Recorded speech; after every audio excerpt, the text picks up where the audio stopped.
Yeah. I'm Michael Keane, I play Dennis. I'm Ellie Morris and I play Sandra. I'm Milo Clark and I play Max. I'm Alan James and I play Jonathan. I'm Kira Morris and I play Annie. I thought about That's my three words. already. You thought about it, great. Yeah, and slapstick is two, but then That's it's one word. necessary. It's a portmanteau. Slapstick. Yeah, it's one. British, I think. And I literally had two, to be honest. But like, I don't know what else. Physical, slapstick, funny, British. That's four. Yeah, that's four. Play Scotland. goes No, now we're wrong. doing it.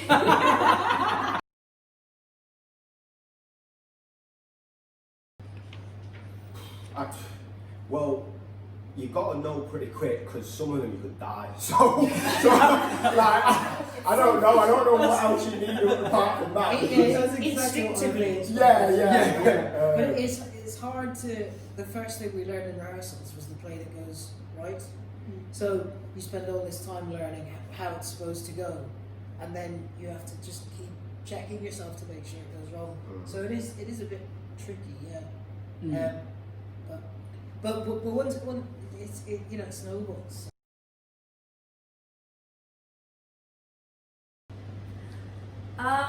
No.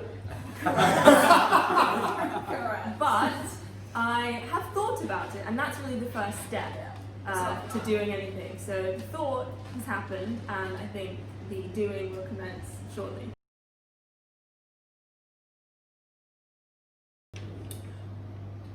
So, for me, the most difficult bit is telling the story at the end of the show, because there's mayhem at the end, and you can see the audience are either following it, like, oh yeah, oh that ties in with that, yeah, cool, follow it, or they're just going. And if they're doing that, then you mess it up. So I think that's the hardest bit is keeping the story clear when the play's gone mad. Yeah. Okay, I actually do have one. So this was when I was understudying in the comedy about a bank robbery, and I was covering the two female parts, and one of them, Ruth, has this like big kind of belty song at the end, and you know, it was touch and go. Sometimes I could hit it, sometimes I just fell short. And that particular night, I really wanted to go for it. And there's like, the moment is like she's in the middle of the stage, everyone else clears after this big car chase, you have like this microphone in your hand, spotlight, it's so dramatic. And my voice just cracked. It was like, but it was longer and it was worse, and it was I just remember I had to like walk off really sassy and like pretend like nothing had happened, and as soon as I got into the wings I was just like broken. It was horrible. So I'm sorry for anyone who's in the audience on that show, because it wasn't a pretty sound. But yeah, that was pretty bad. That's my last one. That's funny. Mine actually happened in the play that goes wrong, funnily enough. Actually, none of you were there to see it, which makes it, for me, all worse. It was just Ross who plays Chris. Without giving too much away, there was a moment where like there's a chaise longue on the set, and I jumped up onto the chaise longue in like this big like dramatic finish, and I jumped up and I just kept falling back off the chaise longue, like hit my back on the floor, and my legs were up in the air, and it was like the audience were kind of laughing, and as soon as I fell off, everyone just went completely silent. I was just like, shall I just stay here for the rest of the show? But I got up and I just didn't know what to do.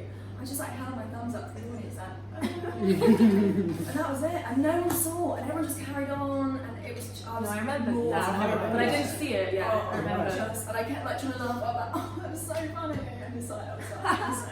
They should have hurt yourself. That should have been a I bad know. idea. I think I was like, the adrenaline was so intense. Yeah. I was just like, it covered all injury. Oh gosh. I think that's why people find it so satisfying as well, because I think when you go to see it for the first time, it comes across as something, it's like, oh, it's quite like, maybe quite simple laugh, but then if you come again, or once you really get into it, you realise how like cleverly written it is, and how well choreographed it is, and like, you know, all the years of work that's gone into it to actually create something that people can just sit back and enjoy and don't have to like, you know, work too hard with like their brains and thing. But like, it's just, it's such a simple thing to enjoy, and it just harks back to being a kid when everything's funny, and it's just, you don't have to work hard and like, oh, I'm going to be really, really clever about this joke.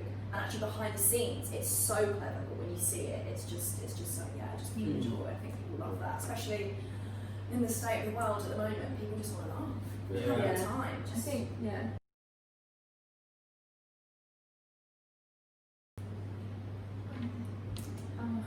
I have so much sympathy with people who are like in their final years of training now, because it must be so hard. But gosh, what to say? I mean, all you can do is hope that things do continue to get better. They seem like they will, and continue to just write to people. I say writing to people is really important. Just like keep yourself kind of in the game, if that's useful, and just like keep putting yourself out there, because I think that's really, you're never going to get anywhere if you're just you know, in your bedroom. I don't know. I haven't taken any of my own advice. People do need you. Like people have always needed entertainment and entertainers forever, and probably more so at the moment, as Kira was saying, moment. Like, it's entertainers are really important. Even bear in mind what some people are saying about career choices at the moment in the press, but like, I don't know, look at the most ancient civilizations that we know, the things that we treasure from them. The ancient Greeks and their plays, their theatre. So this stuff endures. It doesn't matter how much gets dumped on top of it.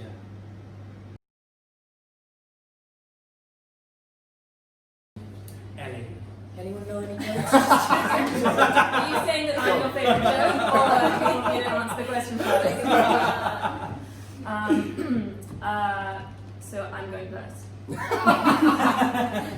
My favourite joke in the play. I mean, it's so physical. Like, it was hard. We were trying to think of an actual like joke, word joke. It's also kind of visual and physical. I guess the Winston joke. I don't want to ruin it. Can I say it? I mean, it's not really. It's just he says, "Oh, I'm ruining it." my favourite joke is the door. It's I think it's one of the most brilliantly structured gags that I've ever read or been part of. It's a joke that goes from before the play starts to being the sort of opening trombone of the grand crescendo finale, and it's just perfectly, it builds beautifully. I feel like this is a weird question because we're not allowed to say what the jokes are. It's hard, isn't it? So it's all very funny, but you should see it for yourself.